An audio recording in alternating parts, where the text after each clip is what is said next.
guys, mute. This is Mr. Shred. Uyu munsi turavuga ukuri untold truth, ukuri utabwiwe kugira abs. So niba ari ubwa mbere ugeze kuri channel yacu, subscribinga ugakanda nako kabere kugira ngo video zacu zizajye zikugeraho. Yes, kadukore icyatuzanye sasa. Abantu benshi bakunze kuba bafite ikibazo cy'umubyibuho. Umuntu akibaza ese nzakora abs gute, ese buriya birashoboka ko zigira? Yes, birashoboka. Ariko ushobora kwibaza uti habaho imyitozo yo gukora abs ugata ibinure biri kunda bikaba byavaho? Iyo myitozo ntabwo ibaho. Ushobora none kwibaza hari imyitozo ishobora kumfasha kugabanya ibinure by'umubiri wose? Yes, iyo myitozo ibaho. Imyitozo igabanya ibinure by'umubiri wose ni nayo ishobora kugufasha kugabanya ibinure byo kunda. Ikindi bizagusaba rero ni ugukora imyitozo izabaninga fats, izatwika ibinure.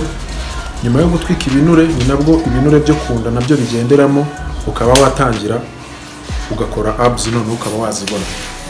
Mu busanzwe umuntu w'umugabo cyangwa w'umusore, body fat percentage ibigomba kuba iri hagati y'10 na 14, nibwo ufite normal body fat percentage ishobora no gutuma ushobora kubona izo abs.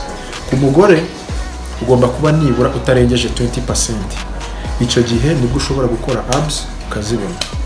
So nta kundi kuri usibye gukora imyitozo izakugabanyiriza ibinure, yaba cardio, yaba HIIT training.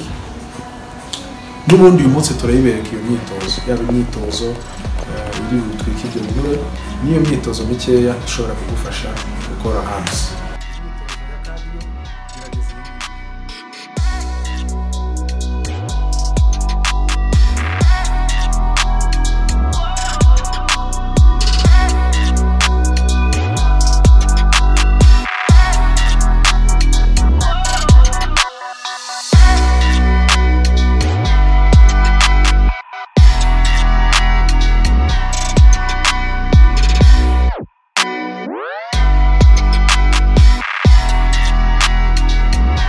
So guys, imyitozo dukoze ni cardio.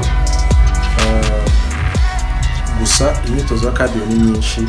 Icyo umuntu akora ashaka imyitozo ya cardio akunze yumva yishimiye.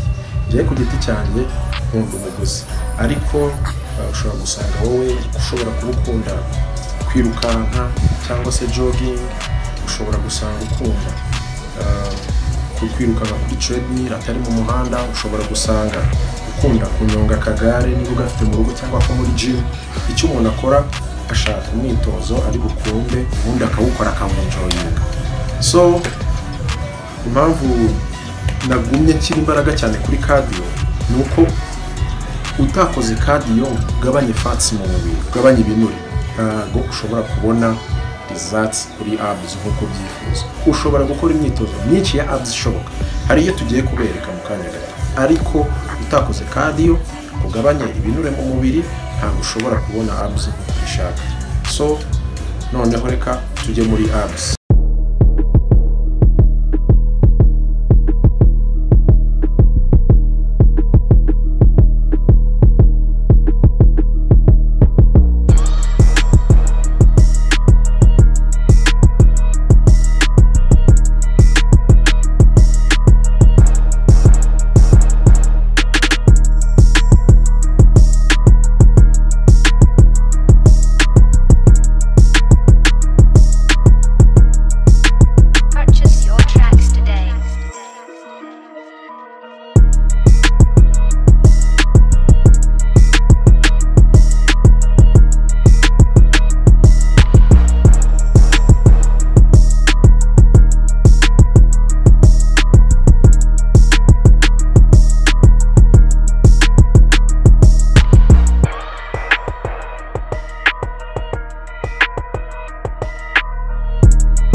ushobora kuyikora